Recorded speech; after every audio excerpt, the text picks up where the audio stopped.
Wells of Silence by TheBeckster, Chapter 3, 15 Weeks. Anakin sighed softly as she studied the late morning sunspots on her wall. Normally, idealness like this would be driving her crazy, but right now she just wanted to lie still and let the universe go on without her for a few hours or maybe days. She felt awful, but she supposed passing out and then unloading a massive lie would do that to a person. Though she was relieved she had managed to get Obi-Wan to spread the news, she never would have been able to get away with this lie without him. Deceiving him would lead to the deception of everyone else.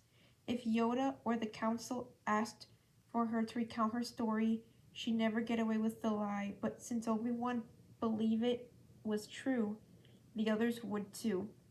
She just had to hope the horror of the story would keep them from asking too many probing questions. Anakin shifted, trying to find a more comfortable position. She didn't really want to be in the temple right now. She could feel the shocked shift in the Force as her story passed through the council members. She scowled at the wall. She shouldn't be able to feel the shift in the Force every time someone new learned about her condition. This hypersensitivity was infuriating. She could feel everything. She really hoped this wouldn't last for the entire pregnancy. If she could just go away and hide for a few days, that would be great. It would give people time to get over their shock and not stare at her. But she was pretty much stuck on Coruscant for the foreseeable future. She was officially off active duty. That had been Chi's first decree after Obi-Wan left. Anakin was okay with that. It was safer for her and the baby. More time on Coruscant meant more time with Padme. On the other hand, she knew that inactivity would drive her crazy within a few days. Of course, there was plenty she could do in the temple to contribute to the war, but it just wasn't the same as being out there with her troops. She wondered if the 501st would be told why their old general was no longer with them, and who would be replacing her. There were a few she wanted to know the truth. Definitely Rex, but she wasn't going to get down to see them before they shipped out. She could probably get Obi-Wan to pass on the message if he had the time. Speaking of Obi-Wan, Anakin felt him approaching a full minute before he knocked on her door. "Come in, Obi-Wan," Anakin called out, sitting up. She could feel he was surprised to find her in her room. He stepped in, his eyes automatically moving to look at her new project on her workbench and the ever-increasing clutter in her room. Anakin knew the clutter and disorganization drove him crazy. She could always feel his disapproval of the mess, but he never said anything. Then his eyes fell on her. "I just wanted to see how you were feeling." Anakin shrugged. "I'm okay." Do you want to talk about it?" "No, not really. Not ever, actually." She could already feel him collecting a disapproving statement to counter her, so she continued quickly. "I've got a pretty permanent reminder of what happened. Talking about it isn't going to change that. And I know you're going to say something about how I don't handle my feelings well, and it would be good for me to talk about it, but I think I've moved on past this pretty well. You didn't even know until I told you." Obi-Wan closed his mouth and stared at Anakin for a moment.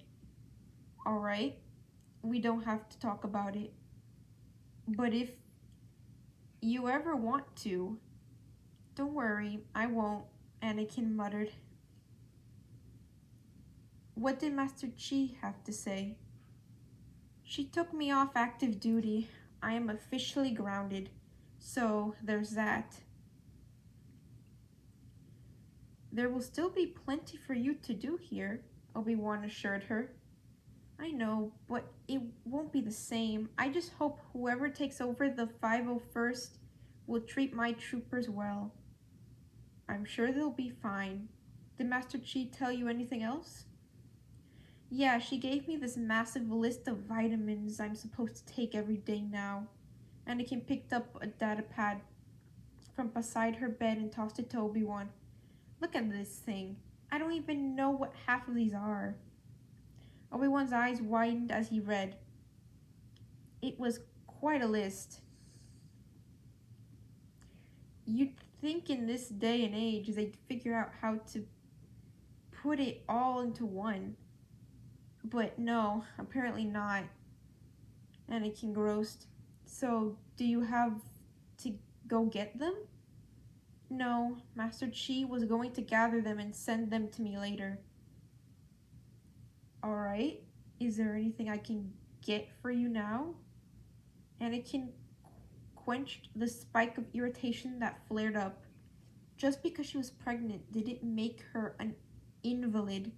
She could still take care of herself. No, I'm fine. Are you hungry? No. Obi-Wan crossed his arms sternly. Anakin, you haven't eaten all day, and Obi-Wan, don't. Anakin interrupted sharply. She sighed and continued in a softer voice. Please stop thinking about me like I suddenly need special treatment. I know you're just concerned for me, and I truly appreciate that, but I can't have you hovering over me and worrying about me like this. I can't stand it. It's smothering. Anakin, I have good reason to worry. You're pregnant. You passed out this morning and you haven't eaten anything in almost a day. I know, but I'm not hungry. I haven't slept much in 3 days either, and passing out wasn't exactly easy on me. I'm too tired for anything else. Obi-Wan softened with a small sigh. I'm sorry.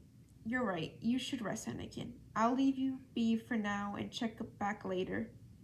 Thank you, Obi-Wan.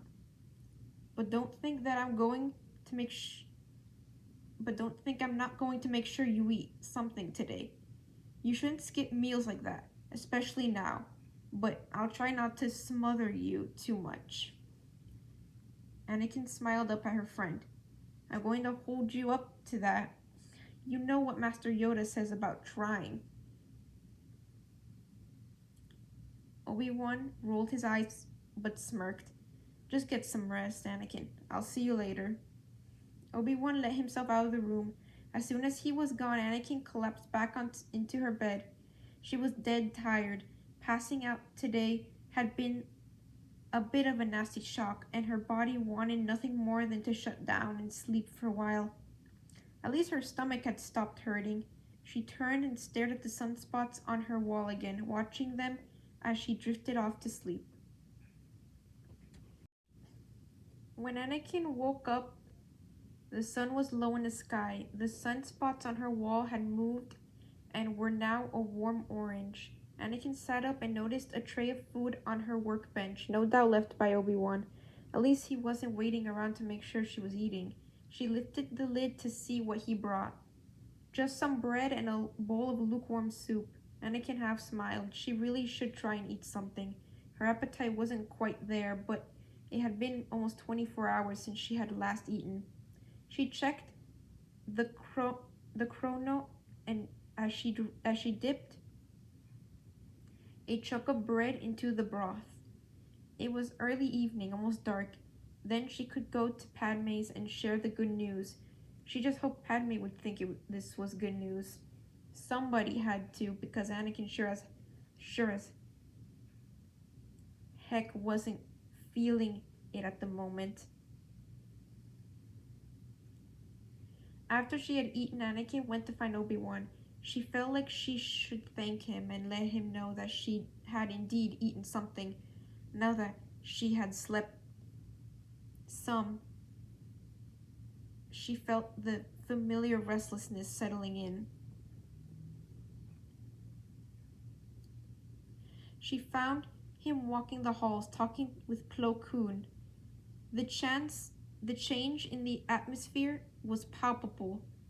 As she approached, they immediately stopped talking. Anakin knew they were discussing her. It wasn't surprising, but it still made her bristle.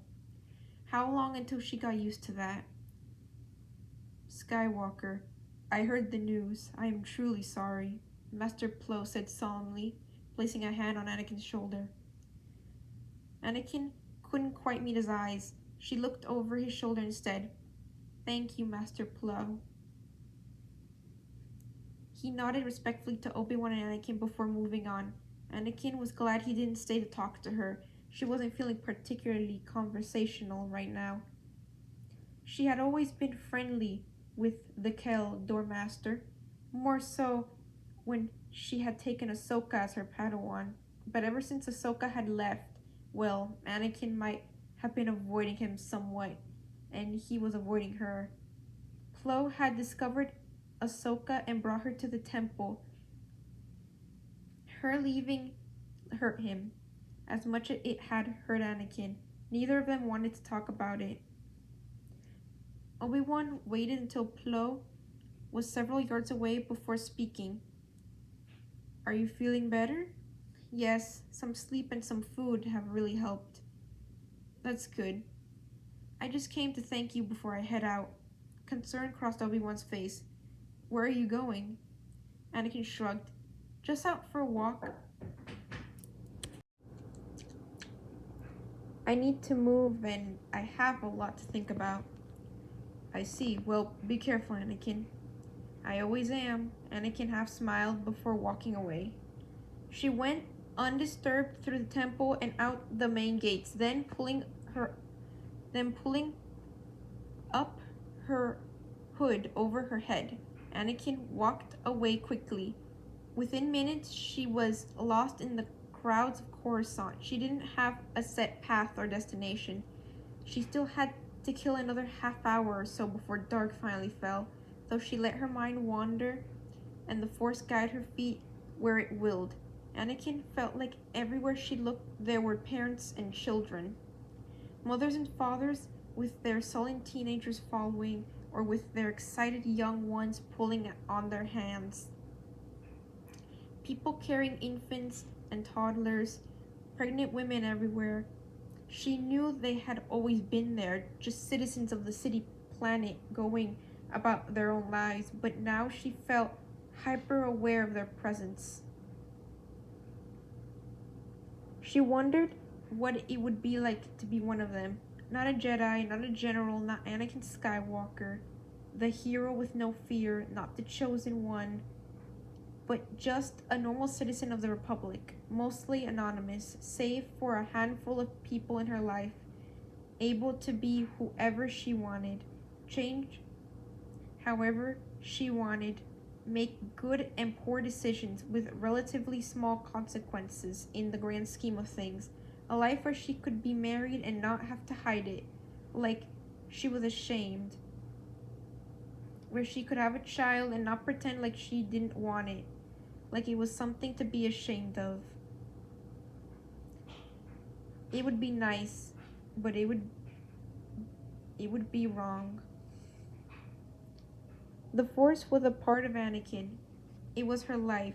She couldn't even begin to imagine what it would feel like to not have the Force, and the Jedi were her family, her friends. They were her life too. She wouldn't have traded or changed anything in her past. Not even for her most idyllic daydreams. Without the Jedi, none of this would have happened. She never would have met Obi-Wan or Padme. She never would have learned what the Force was and how to use it, or understand the warmth and strength that it gave her. She never would have experienced true, all-consuming, pure love she felt for Padme. None of that would have happened without the Force and the Jedi. She'd probably still be a slave, sold off as soon as she was deemed attractive enough by someone with plenty of money. Her mechanical expertise and talent as a pod racer would fall far below the value of her young body. Anakin had seen it happen every day of her life. She remembered one girl from her childhood. She had taken a 6-year-old Anakin under her wing for a few months. She was only 13 when her master sold her to one of the Hutts. Anakin honestly couldn't remember her name or her face anymore, just her story, a grim lesson of being born a female slave. A sour taste filled her mouth as that memory led to thoughts of her own mother. Her mother, who she always knew to be quite beautiful even as time, slavery, and the harsh sands of Tatooine had worn her down. She had been a slave of Gardula the Hutt until she and Anakin had been lost to Watto after the Hutt bet poorly on a pod race. Shmi had always told Anakin that she had no father, that she had just miraculously been conceived. Anakin knew better, but she never said anything about it.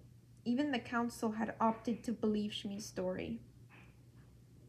Not that it mattered. Her father could have been any manner of men who frequented the Hutt's pleasure dens, an anonymous stack of credits, another meal earned for her mother. He might as well not exist. Anakin turned the corner at random as her thoughts turned to Padme. What he would do, what he would say. Ideally, he'd be excited, overjoyed, and ecstatic. Realistically, he'd probably be shocked and horrified. He'd blame himself. They had never talked about children. It just wasn't possible, so why bother talking about something they could never have? They had been painstakingly careful, but somehow it had still happened. Anakin felt like she was balanced on a knife's edge, ready to fall. On one side, a miraculous outcome where everything worked out. On the other side, she could see all the ways this pregnancy would cause things to go wrong. The pregnancy would shatter their facade. It would expose their secret. Anakin would be banished from the Jedi Order. Padme would lose his position as a senator. The Queen would not tolerate a scandal such as this. Anakin couldn't leave the Order, not now, not in the middle of the war, possibly not ever. Leaving the Order was unfathomable as leaving Padme. Nor was Padme ready to give up on politics. He was fighting a war too, in the Senate. He couldn't leave either. Padme had plans for staying in the Senate for as long as the people of Naboo still trusted him. He still felt duty-bound to them. But thankfully, Megiddo had happened, a poorly executed attempt of interrogation that no-name separatist captain hadn't even bothered removing Anakin's lightsaber from the room before she regained consciousness. As for his torture, Anakin had taken harder beatings sparring with her troopers than that Seppi dished out. Anakin drew him out for as long as she could tolerate, gathering information from him. His fatal mistake had been when he had hit her in the stomach, threatening the newly formed, delicately balanced life hiding there. Megiddo was the perfect explanation, and just the nudge she needed to push her to the side where things might just work out in her favor. After some time of wandering, someone bumped into Anakin, knocking her with their shoulder as they hurried past on the densely packed walkway. She looked around, trying to figure out where she was and what time it was. It was dark and had been for some time now, but she was just outside Padme's apartment building. Anakin's heart pounded painfully, and she felt a little sick. She was always happy to see Padme, even when it was nothing more than being in the same room as each other at Senate and Jedi War meetings. All she wanted was to escape for a night, just go to a warm, happy place with Padme, where reality didn't matter. But that would not happen tonight, not with the news Anakin was about to break. She walked through the front doors, suggesting to the desk staff that they didn't need to see her ID and it would be best if they forgot she was here. Then she managed to get her own lift up to the penthouse suite. Padme's security guards were at their usual post. Anakin suggested they take a quick walk around the perimeter and forget her as well. She punched into the security code and walked right in. Padme was lounging on the couch, reading through a datapad. He looked up as Anakin entered, immediately abandoned it, and went to embrace his wife. Anakin wrapped her arms around him, lifting him off the floor a little before they kissed. "You're late. I thought you would have been here an hour ago," he commented with a smile after they broke their kiss. "And you don't usually come through the front door." "I was walking in the area and I didn't feel like scaling the side of the building." "That's probably a good idea," Padme laughed. They sat back on the couch. C-3PO entered, cheerily greeting Anakin and bearing a tray of drinks. She took a glass, automatically bringing it to her lips to drink before she caught a whiff of the contents. Wine. She slowly lowered the glass. Too bad. She could really use a drink after the day she had. Padme noticed she didn't drink. "Annie, what's wrong?" Anakin took a deep breath, resolving to just say it and get it over with. "I'm pregnant." She could feel his shock. She could practically hear his thoughts scrambling. He didn't say anything for a minute. Rather, he took Anakin's glass with a shaking hand and put them both on the table. He locked eyes with her. "Really?" "Yes. A blood test confirmed this morning after I passed out in the meeting." "You fainted? Annie." "I'm alright, Padme. Apparently it can happen when you don't sleep and forget to eat, and rapidly changing hormones make your blood pressure go crazy." Oh, Annie, Please, don't say you're sorry. That's all I've heard today."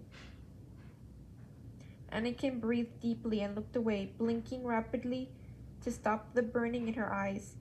"I know that's not what you're feeling, but right now, I just need someone to pretend like this is a good thing. Everyone thinks that this is some abominable thing, that I don't want this, that it's some burden I'm forced to bear." Padme swallowed his first words and closed his eyes. With a deep breath, he opened his eyes and beamed at Anakin. "This is the greatest news I've ever heard." And he meant it. Anakin could sense he was telling the truth. A sob escaped Anakin. Padme reached out and pulled her close. He held his wife as she finally released all her pent-up emotions. Anakin wept bitterly. After quite some time, Anakin had finally released her feelings. Her tears were spent. She laid there, her head in Padme's lap. He gently played with her hair and talked about nothing in particular. His warm voice and fingers were soothing away her worries. "You know, I'm actually really excited about this," she croaked, staring intently across the room. "Is that crazy?" "No, Anakin, not at all." Padme smiled. "You're having a baby. We are having a baby. You have every reason to be excited and terrified and worried and angry and happy and every other feeling you might encounter along the way. I'm scared, Padme. What if the council finds out? That would be the end of everything we know. If it is, then so be it, Anakin. Anakin sat up and looked him in the eye. You don't mean that. Padme was completely serious. I do. I'd give up everything if it meant seeing you safe and happy. Even if we had to abandon everything and everyone we know and go strike out on our own on some unexplored planet, I'd do it for you. Anakin exhaled slowly and leaned back into her husband. We'll keep that for a last resort plan, okay? Padme wrapped an arm around her and he started rubbing small circles on her shoulder with his thumb. We'll figure things out as they come. Don't worry about it right now. What did you tell the council? The only thing I could, a lie. They think that I was captured by separatists in a battle. And raped. Padme was silent, but his hand tightened slightly on her shoulder. It was the only story that would keep them from asking too many questions, and the evidence is pretty obvious. She continued to explain. I couldn't even tell them the story. They would have sensed I was lying. I made Obi-Wan spread the story. Does Obi-Wan know the truth? Padme asked quietly. No, I can't tell him. He's on the council. How did he take it? He's upset over what he thinks happened, and the fact that I never told him. He's worried about me now. And what about the council? I haven't actually spoken to anyone about it. They left me alone for most of the day. No doubt they'll want to talk to me first thing tomorrow morning. Padme hummed, agreeing. They won't send you back out to the war, will they? No. That was the first thing the healers declared. I am off active duty and stuck at the temple for the foreseeable future. Well, at least we'll be seeing each other more often. That is true, Anakin smiled. So what happens next? I guess we should just go about our business as normally as possible. That's what everyone else seems to do. Yes, but everyone else isn't a Jedi Knight secretly married to a senator, Padme reminded her. That is true, but like you said, we'll just have to work with things as they come. Anakin sat up, feeling considerably better than she had in weeks. Are you hungry? All I've had to eat today was soup, and I'm starving. Padme chuckled. I'm famished. I was waiting for you for dinner. They raided the kitchen, making a mismatched meal out of whatever was ready to eat. Neither of them felt like waiting for something to cook. After they had eaten their fill, they called it an early night. They didn't do much. They didn't talk much either. Anakin just enjoyed wrapping her arms around Padme, feeling his body next to her and the life growing between them. They woke early the next morning, before dawn, so Anakin could sneak back to the temple.